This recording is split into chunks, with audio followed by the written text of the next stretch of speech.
On a crisp autumn morning in 2012, members of our real estate task force invited the children of our congregation to envisage and illustrate their ideal new home for First. Excitement pulsed through the group as one great suggestion after another came forth. A green or living roof encased in a glass dome. Also, a telescope to view the night sky and learn the names of the constellations. A fantastical giant vine winding through the corridors to follow to your proper class, and a climbing wall for after class. A music room so kids could jam with each other, and better accessibility features for all our friends using assistive devices. More bathrooms, better couches, a much better TV, DVD player, all among their 2012 visions of our new home. Art supplies were dispensed so that ideas could come to life on paper, and in the hum of creativity, conversation turned to the practicalities. How old would they be when we moved, wondered one. What or who would take our place at 175 St. Clair? What if we couldn't find a place that was just right? To which one child cheerfully replied, "Oh, we'll be fine. First is the people, not the building." Out of the mouths of babes. The idea that we would, similar to the earliest Christians, organize ourselves around homes rather than a single building, using software that would not launch until even a year after that conversation, would have been unfathomable then. But here we are. The good news is we will not be meeting in homes for 300 years, as those early persecuted Christians of ancient times did. This time of temporary closure of our building has shown us that although we are not going to First these days, we, the living, breathing, multi-celled body of seekers, are indeed First. Week by week, as we come together online, we weave and reweave the connective tissue that is sustaining, supporting, and protecting all that First stands for. Love, our doctrine, the quest for truth, serving life to build a better world. This time of sustained public health crisis and stay-at-home orders may find us chafing against our limitations in connecting with and serving others, but perhaps coming to appreciate that the better world we can build in these times is the one immediately around us. As Theodore Roosevelt advised, do what you can, where you are, with what you have.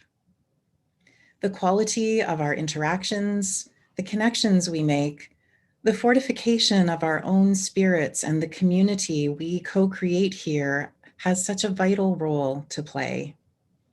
In fact, when we consider the forces that shape our lives and the powers that rule our world, it may ultimately be one of the greatest impacts we can make now, and perhaps even post-pandemic. Within the embrace of our congregation's online life, we continue to find in our drop-in and journey groups, task groups, or committees, a powerful intimacy from which we learn and grow as we offer compassionate witness to the life experience of our companions.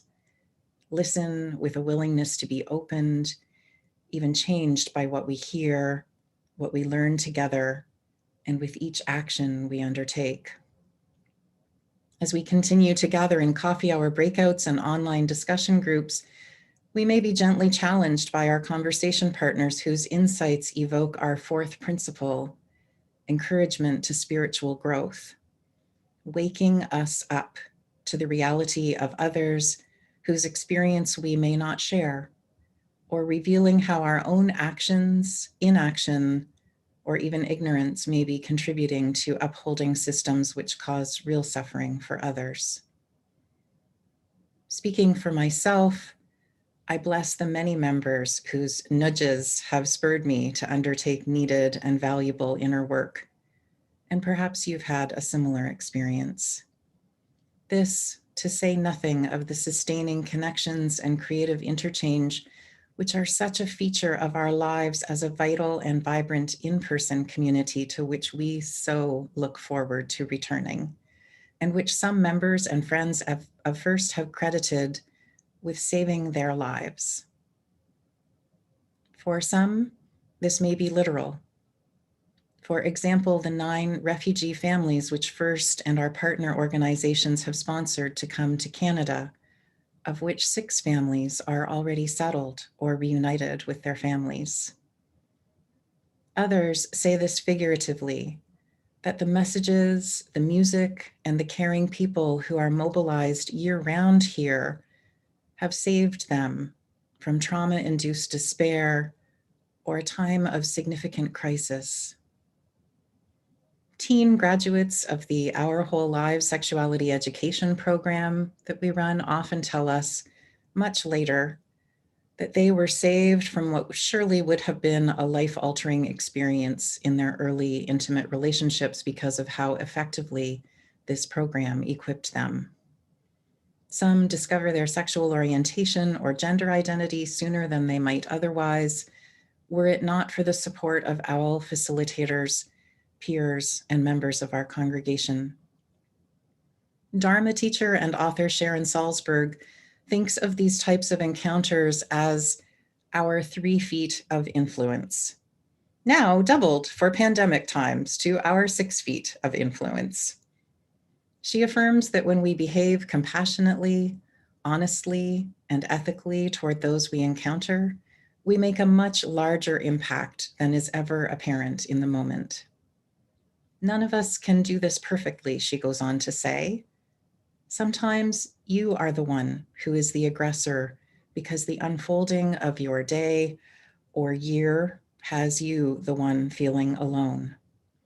Committing to speaking truthfully and without the intention to do harm, to listening carefully to what others have to say, and to remembering that all of us are struggling to make sense of a changing world, allows us to stand strong amid the chaos.